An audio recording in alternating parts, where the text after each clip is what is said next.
Hello and welcome back to the KCC channel. I'm Rob, and today I have 3 stories for you from the JustNoHOA subreddit. Please consider subscribing and let's jump right in. This story comes to us from a homeowner Phil. HOA Karen raided my house for toilet paper, disinfectant, and hand sanitizer. This happened over a year ago during the height of the pandemic in mid-2020. I'm 29 male and am a homeowner. I bought a house in 2019 from my uncle because he was well set and wanted to retire to his second home by a lake. Before buying the house, my uncle warned me that the neighborhood has an HOA, but it only affects those who joined it, and my uncle did not. But the price my uncle was offering was half the home's value. I couldn't pass up the offer, so I bought a house in an HOA neighborhood that wasn't a part of the HOA. Right after I moved in, I got a knock at the door, and when I opened it, I was greeted by an older woman with short graying blonde hair and a face covered in thick makeup, and was holding a welcome to the neighborhood gift basket. She introduced herself as the president of the HOA, then asked to come in so she could help me fill out some forms. I knew what she was trying to do because my uncle warned me she did this to every new homeowner in the area who wasn't part of the HOA. So I quickly and bluntly stated I was not going to join her HOA.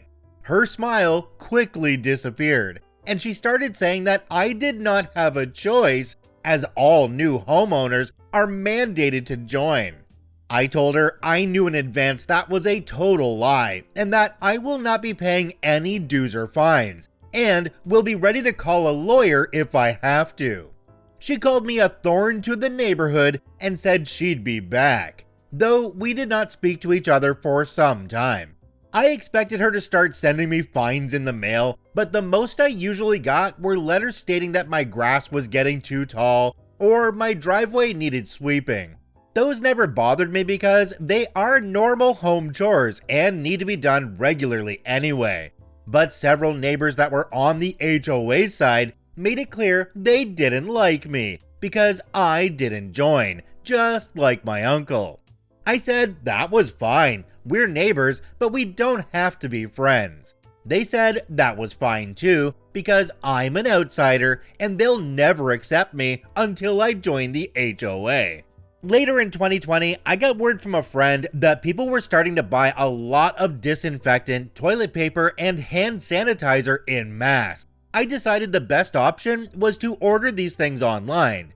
I got 8 big 12 packs of toilet paper, a case of 20 bottles of hand sanitizer, 3 boxes of disposable latex gloves, a couple of boxes of disposable face masks, and a case of 20 large cans of name brand disinfectant spray. I said for the delivery to be signed for only as I did not trust anyone not to steal my packages if they were just left on my porch. When the packages were delivered, several neighbors saw me getting lots of toilet paper and some other packages that contained other stuff. And just because I'm a paranoid guy, I still bought more of the same stuff when I saw it in stores. Like those small cheap 4 packs of toilet paper or off-brand disinfectant sprays. I bought them because I had a feeling some friends or family might need some soon. And I was right. As expected, toilet paper, disinfectant, and sanitizer pretty much disappeared from store shelves for miles around, and people were fighting over hoarding it. Meanwhile, I've got a very generous supply that I still haven't come close to using up. The word of my supply got around fast when people started needing some. A friend of mine ran out of toilet paper and had no hand sanitizer, so I gave him a couple of the generic 4 packs of TP and a bottle of sanitizer at my door. A few family members ran out too, and I shared with them as well. They were all extremely grateful, but I ended up with several neighbors knocking on my door and asking to buy my supply or wanting handouts. But I refused and said I only gave some of what I had away to friends and family. And they made it pretty clear to me before that we'd never be friends since I refused to join the HOA. So if I were to give some to one neighbor, they'd all want my supplies. And then I'd run out really fast. They didn't like this and harassed me several times from the sidewalk, but I just ignored them. Later, the HOA Karen showed up at my door and told me several neighbors had run out of all the items that this post is about. Then said she wasn't asking, but demanding I share my stock with the neighbors to set a good example.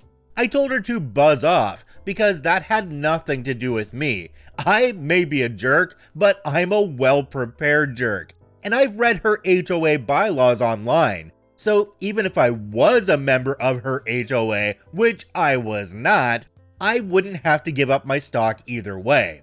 She left while yelling at me that one day I'd regret not being a good neighbor or being a part of her HOA. The next time I went to work, I was notified around noon by the cameras I had at my house that there was a thief breaking into my home. I could see video of them on my smartphone, and it looked like a woman in spandex suit with her face covered by a hockey mask. I called the police immediately and was allowed to clock out at work so I could rush home. Right around the time I got there, the cops were walking HOA Karen out in handcuffs to a police cruiser. She'd broken into my home by using a crowbar to force open the back door, and was tossing all of my toilet paper and any other supplies she could grab out into my backyard, where her kids were picking it up and bagging it.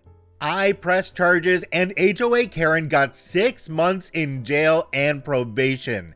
HOA Karen's husband called me to apologize for his wife and told me that he had been planning a divorce for a while because this isn't the first time she's been in trouble with the law. And CPS got involved too because she was using her kids to help steal from me. So he was going to file for full custody in the divorce. HOA Karen didn't return and someone new was elected HOA president in her place. Her husband didn't move and I see him from time to time. And there's no hard feelings between us. And yes, he did get full custody of his kids because his wife had a longer history with the law than I thought. We're sort of friends now too, as we've occasionally had a beer together, and he helped me replace my back door that his ex broke. I'm making this post more than a year later because I just saw HOA Karen again. I was visiting some friends in another city and saw her working at the local supermarket there, bagging groceries. As soon as we saw each other, she obviously recognized me because she scowled and refused to look at me again the entire time I was there. Karma is a real bitch, isn't it, Karen? Jumping down to the comment section on this one, there's one from a user called Grod22. It says, "This is glorious. I love that the cops got there in time, and I'm glad the husband was on your side." OP responded to this one and said, "I'm glad too, but honestly, the pandemic just brought out the worst in people. But the whole situation made some neighbors stop being cold to me at least. And the new head of the HOA hasn't bothered me at all." Well, I'm willing to bet the new head of that HOA has explicit instructions from the rest of the board not to bother you at all because they know what happened to you from the previous president of the HOA. I can't believe Karen would actually break into your house. That's taking things to a whole new level. If she'd just come to your door and been nice about it, you might have been nice back. But I'm a firm believer in treating other people as they treat me, and if they don't treat me with respect, they're not going to get it in return. That seems to be how OP handled this situation, and I say, good call. This story comes to us from Lil Bit Evil. HOA moved in on my uncle. About 25 years ago, my aunt and uncle moved into a new construction single-family home neighborhood on half an acre. About 6 months after they moved in, he was informed that his neighborhood was being taken over by an HOA. He disregarded his HOA application as he did not wish to join. Not long after this, random neighbors began complaining to him directly about his boat and cars in his driveway, violating HOA rules. He just informed the often rude people that he was not a member. They would argue with him that everyone was a member. One of the major issues is that his driveway, garage, and front yard was on the main level of his home, and the backyard dropped down a cliff to level with his basement and backyard. So he had no way to back his boat around the side of the home into the backyard. Eventually, the HOA began harassing him with threats if he didn't move his boat to the backyard. His backyard had been closed off by a vinyl fence the HOA installed and lined another road back there. So one day my uncle decided to compromise by trying to take down a section of his back fence so he could make a gate for boat parking access. The HOA called the police on him for destruction of property. The police left my uncle with a warning if the fence was returned to proper condition by the end of the day. Uncle put the fence back up and placed his boat back in his front driveway. Now the fines started coming. Week after week, month after month, when the fines reached $10,000, the HOA filed a lawsuit against him. He countersued for the harassment and street access to his backyard. In court, the HOA showed the HOA boundary and showed my uncle's house was in the middle of the HOA, explained the violations, and the police report filed over the back fence. My uncle explained that he never signed up for the HOA, moved into the neighborhood before the HOA existed, never gave them permission to fence in his backyard, provided all mortgage documentation, and a blank HOA application with the HOA's security stamp and date. The HOA argued that it didn't matter if he didn't turn in his application because he was within the HOA borders. The judge declared my uncle's property was grandfathered as private property and not part of the HOA. The HOA was to immediately take down their illegal fence on the back border of my uncle's lot. Since the HOA had fined my uncle $10,000 plus in illegal fines, my uncle was owed $10,000 plus in damages for the harassment. My uncle rebuilt his yard fence in see-through chain link with a gate where he parks all his toys in full view. He moved the boat from the driveway to his front lawn, let the lawn die, and paved it over, all 10 feet from his front door to the sidewalk. HOA neighbors in the decades since still approach him to complain, and he just tells them to take a walk, knowing there is nothing they can do to him. Jumping down to the comment section on this one, we have one from a user called Glockake. It says, "This is definitely one of the better outcomes I've seen." Then we have another one from a user called DHigh57 that just says this, "F&A. I agree with both." I was kinda surprised that OP waited for the HOA to file the lawsuit against him. I think in my case, I would have filed a lawsuit against them a lot earlier than that when they started sending me fines. This story comes to us from Spurred One Last Time. Vindictive ex-wife illegally signed application to local HOA in my name. I'll start this off by saying my ex is vindictive as heck. We've been fully divorced since about right before the pandemic started. We sold the house we shared, and I didn't have to pay her alimony because she cheated, and we're in an at-fault state. It was messy since D-Day. All of the stereotypes. First, the sobbing, and then trickle truth saying, "I love you, it was just one time. Okay, it was 2 years." And then the gaslighting followed by, "I'm going to take you for everything," before packing her crap and walking out. I feel like I never really knew the woman my ex was in all the time we were together. We were married 5 years and together for 7. And in 2 of those 5 married years, she had affairs with 3 other men. The final one being a foreign businessman of some sort, from what I could find out. Yes, I got tested for STDs and was thankfully negative.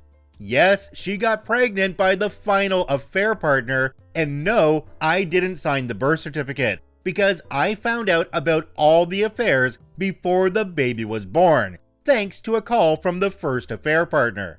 My ex tried to go full scorched earth on me, but since we live in and were married in an at-fault state, she lost. We didn't pay equally into our house, and the equity was divided 70-30. So I got a pretty good cash payout when I sold our marital home to put as a down payment on a different house closer to my job. It's a bit of a downgrade, but suits a single guy in his 30s like me just fine.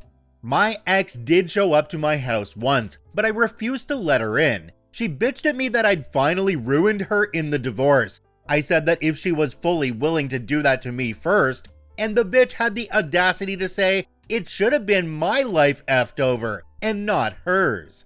I laughed so hard and said it was karma. She yelled that she'd sue me for what was rightfully hers. I said if she was going to sue me, then go ahead and sue me. It'd end up the same way in court because she has nothing but a false sob story. She was the cheater, not me. I'm no angel, but I didn't do anything to her, and she was the one who ruined our marriage. She then said she'd tell everyone she could that I abused her. I said I'd sue her for defamation if she did, and I was recording our interaction and had those words saved to my phone. She went wide-eyed and her jaw dropped. The look people are calling the surprised Pikachu face. Then I asked why she was there, if not to just try and make trouble. Because she had a new man in her life that knocked her up. She just huffed at me and said he isn't around much and she's stuck in a tiny apartment living off his child support till he comes back. It was immature of me, I know, but I did the bit of playing the world's smallest violin. She yelled at me to go F myself, and I yelled back that I'd sooner do that than her anytime. She raged at me and then got in her car to leave. Haven't seen her since. There is an HOA in my neighborhood, but I was not legally obligated to join it because the last owner of my house was not a member. I made sure of that through a real estate lawyer as well. The HOA had no grounds to force me to join, and were not happy about it. The HOA president would show up with forms every week for the first month, demanding I sign them. Then she threatened to take me to court, to which I had to get a cease and desist sent to her from my lawyer to make her stop that. So she started harassing me by looking for any infractions she possibly could to report to the city. An inspector came out several times and found nothing wrong. In fact, I offered one of them a burger while grilling, and they graciously accepted. Did I mention that the HOA hates barbecues and parties that aren't approved in advance? Well, they do. And I like to grill when the weather is good, and my neighbors actually love me for it because I invite them over. I had the police called on me several times for noise complaints because I was playing music on a Saturday afternoon while having my friends over. The HOA president I caught trespassing once when she was trying to peer into my windows. I called the police, but she denied ever doing it. So I got cameras. She hasn't trespassed since. But I still got repeated passive-aggressive letters saying my cameras were not an approved addition to my house. Some months ago, I started getting letters for fines in the mail, and when I contacted the HOA, their representative claimed they had it on record that I joined and needed to pay all fees effective immediately. I told them that was not possible. Then they emailed a scanned copy of the forms and they had a signature on them, but it was not mine. It was very similar in some ways, and I recognized right away as being my ex's handwriting. She knew what my signature looked like, but it was a loose imitation at best. I got in touch with a lawyer right away over the forged signature, but the HOA still demanded to go to court, and it took 7 months before that happened. Meanwhile, they were stacking unpaid fines against me weekly and were threatening to put a lien on my house. We went to court and the HOA president looked very smug, but my lawyer pointed out how the signature wasn't the same as mine and was very inconsistent in the various forms. I'd never allowed the HOA president in my house, and I'd never requested the forms. The idiot HOA president actually slammed her palm on the table and said it was still binding. But when pressed where the fraudulent signature came from, she admitted my ex-wife called the HOA and they sent her the forms, then got them back in the mail signed. But then she actually claimed she thought I'd signed them. The judge looked at her and asked if she was serious. She confirmed she was. The judge then asked how a woman I was no longer married to, that had never even lived with me in my current residence, was supposed to have any bearing on whether or not I joined her HOA. She went quiet, and I could see the oh crap look on her face as the hamster wheels were turning, and she seemed to finally mentally put the pieces together. My lawyer then counterclaimed that what the HOA did was blatant fraud, and legal actions must be taken, and they were. I countersued the HOA for the emotional distress of the harassment I'd gotten since moving in, which I had a lot of proof of. That won me about 10 grand after lawyer fees that I decided to put towards my mortgage. The HOA president was removed from her throne. I like to think she was kicking and screaming. She was also slapped with a hefty fine. I've seen her outside a few times, and she always looks at me like I am the devil. The HOA itself had to pay all of my legal fees too. I wanted to go after my ex for forging my signature, but can't because not long after she forged my signature on those forms, she apparently left the country to be with her third affair partner. She's somewhere in Europe from what I can see of the final posts on her Facebook before she disappeared. So I can't do anything against her unless she ever returns to the US. So that was a wash. I'm not getting letters from the HOA anymore though, and the new president has promised to keep things completely cordial from now on.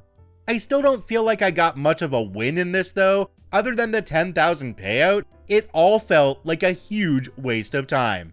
Jumping down to the comment section on this one, there's one from a user called Sean BZA. It says, still lay the forgery charges with the added bonus of this being mail fraud and thus automatically in the USA a federal offense. Then they will simply tell DHS about the arrest warrant and put the evidence in cold storage, waiting for her to appear on a flight and get flagged for arrest as she enters the country again. Might take a year or 3 before she does actually trigger it, but with the HOA case as evidence and the admission from the HOA president in court records, slam dunk for wire fraud. The damages are all the HOA fees and fines, plus all attorney costs, plus the penalty, plus any time you spent on fighting this at your official rate at work or contracting, all adding up to enough to give her a few years in federal hotel. This will be a time bomb, waiting to trigger in the future when she thinks all is long over. I seem to recall 30 years is the prescription time for this, so she will still be on the hook till she is at retirement age. OP responded to this one and said, "You make an excellent point. I'll make sure the charges get filed. Thanks." Still, as much as I'd love to see my ex get arrested for it, I really don't want her coming back. Europe can have her wherever she is.